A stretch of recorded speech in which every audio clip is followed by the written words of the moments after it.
Welcome to the Human Capital Innovations Podcast, your go-to source for personal, professional, and organizational growth and development. We hope you tune in often for all things people management, organizational development and change, organizational leadership, and social impact related. Maximize your personal and organizational potential with Human Capital Innovations Podcast.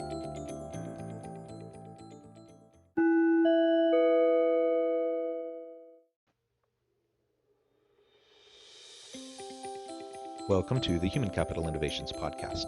In this Forbes feature HCI podcast episode, I explore Meg Whitman's recent Forbes video, Never Compromise Your Integrity.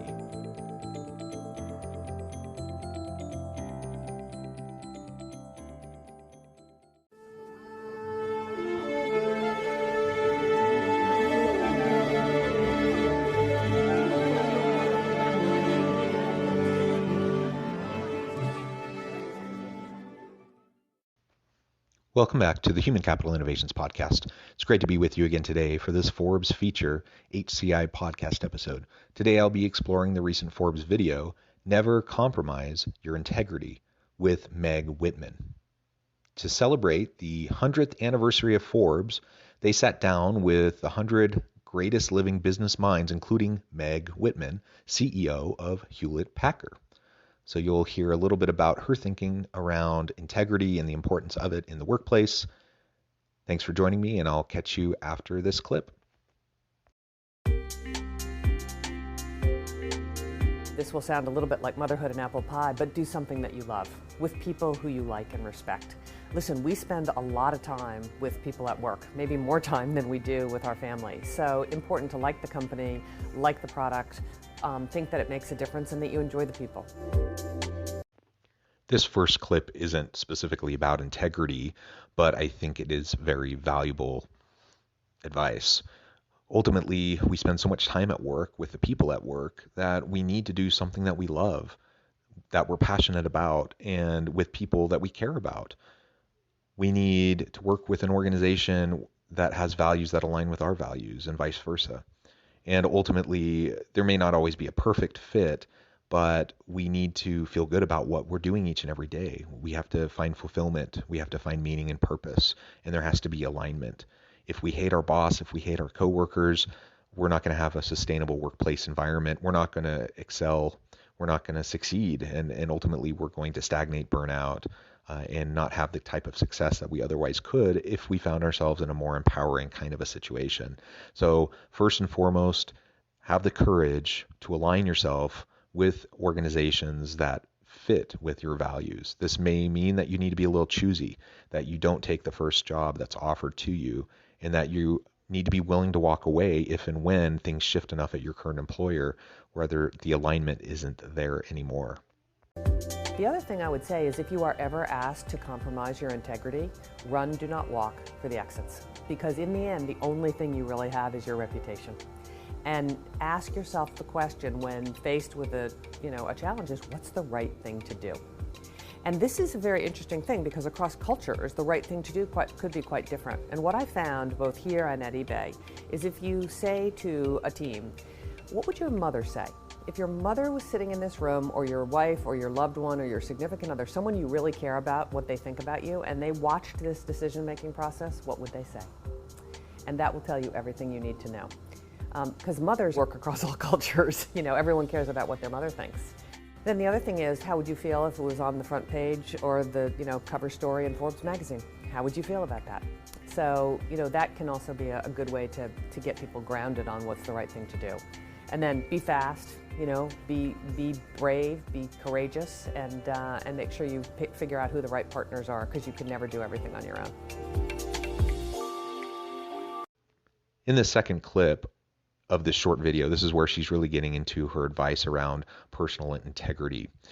Now, all we have is our reputation. And so when people ask you to compromise your integrity for the sake of a project, the team, the organization, recognize that organizations and leaders usually aren't going to come to bat for you if and when the time comes that you become a convenient scapegoat.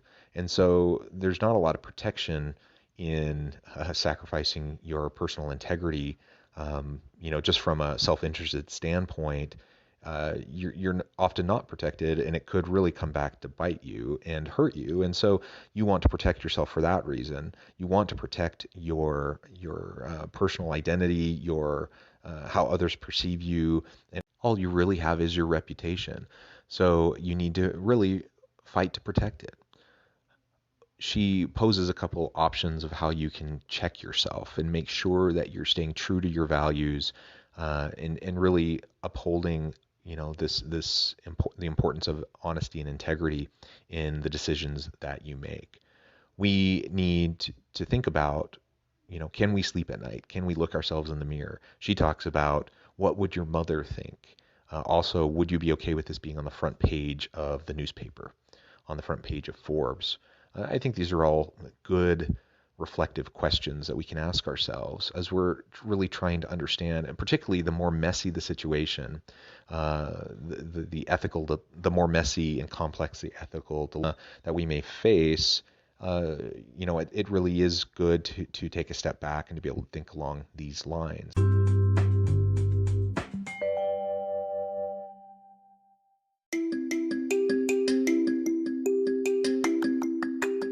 I'm excited to announce the publication of my new book from HCI Press, Bluer Than Indigo Leadership: The Journey of Becoming a Truly Remarkable Leader. Early in my adult life, I learned about an Asian proverb that translates as bluer than indigo.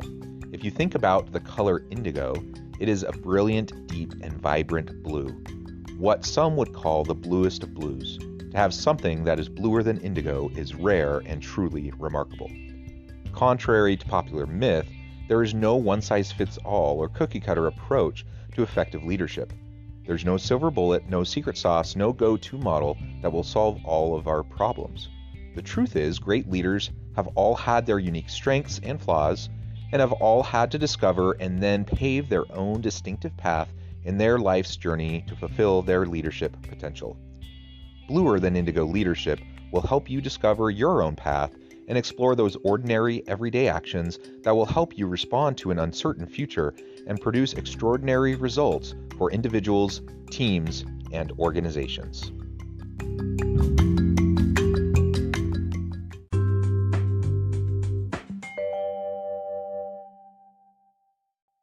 She also notes that people from various backgrounds and cultures may see things differently, that what one person sees as a real ethical lapse, a moral failing, or corruption or unethical behavior, within another context, maybe they wouldn't see it the same way, or someone else in that different context wouldn't see it the same way. So ultimately, we have to be grounded in our values. We have to continually come back to them. We have to learn how to prioritize them, because often our existing values butt heads up against each other, and that's why you have ethical dilemmas where you feel like you have to sacrifice one value for the sake of another.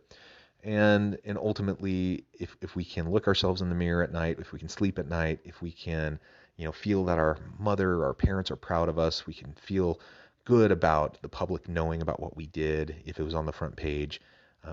These can all be really great self-reflective tools to make sure that we're at least making a decision that is consistent with our values.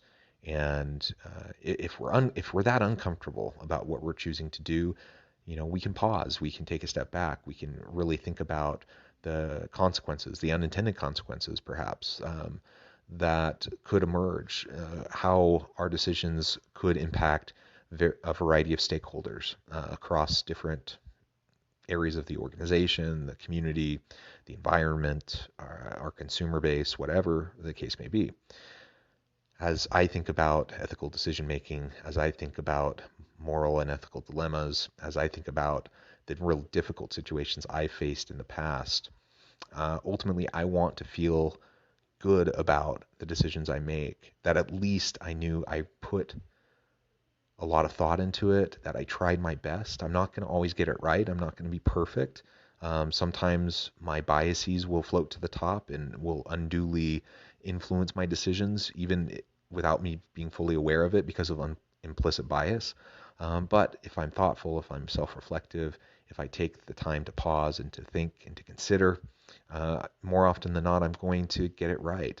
And if I have the courage to act on what I know and feel to be right, then at least I can sleep at night. I've been in situations many times where I've had to be willing to speak up and to speak out, even if it could hurt me in my career, even if it could hurt my standing in the organization, even if leaders within my organization might look at me differently.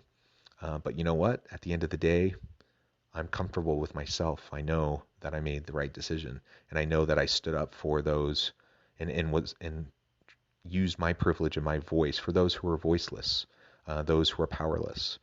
And I think we all need to think about ways to do that. And coupling back to the very first part of this short video clip, she talked about meaning, purpose, aligning yourself with organizations that you care about, with people that you care about. I think in the sense of connecting it back to integrity, I mentioned how we need to just be willing to walk away. Hopefully we have aligned ourselves with organizations that are congruent with our values, where we feel meaning and purpose and fulfillment. But if ever the time comes where that alignment is out of whack, where we don't feel fulfilled anymore, and certainly where we're being asked to compromise our integrity, not by a well-meaning individual, perhaps with limited perspective, who asks you to do something and you're not comfortable with, you push back. Those sorts of situations happen all the time. But if you're consistently being asked to do things that are contrary to your values and in that expect you to compromise your integrity, that's not the place for you to be. And you need to have the courage to speak up, to stand up, and even to leave if and when things don't change the way they need to. This was just a short little Forbes video, but I really appreciate the insights that she shared. I encourage you to think about your own ethical decision-making process, how you prioritize your values, and what your protocol is for checking yourself when making these types of difficult decisions. And if you can do that, I think more often than not, you're going to be in good shape. Thanks for joining me for this brief episode of the Human Capital Innovations Podcast. As always, I hope you stay healthy and safe, that you can find meaning and purpose at work each and every day, and I hope you have a great week.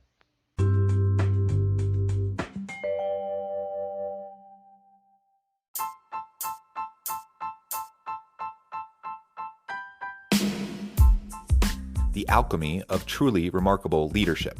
Ordinary, everyday actions that produce extraordinary results. Consider how the nature of work has shifted over the past 50 years. With increased globalization, rapid technological advancement, and the shift in economic composition, the average job of today looks very different than the average job of 50 years ago. What will the jobs and organizations of tomorrow look like? Moreover, what does this all mean for organizational leaders? What are the core competencies and capabilities of organizations and their leadership that are prepared for continued disruption and geopolitical and socioeconomic shifts?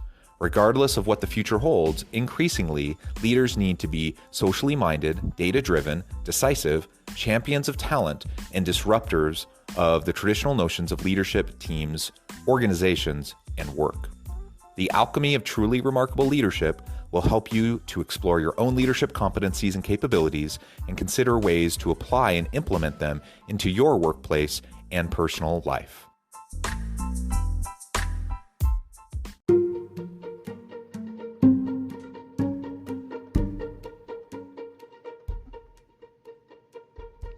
Check out Human Capital Innovations magazine, Human Capital Leadership.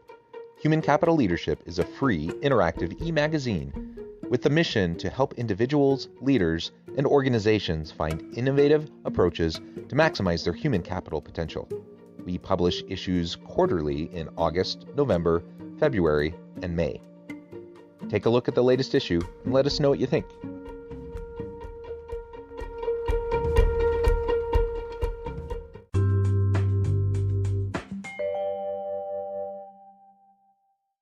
Thanks again for joining us for this episode of the Human Capital Innovations Podcast.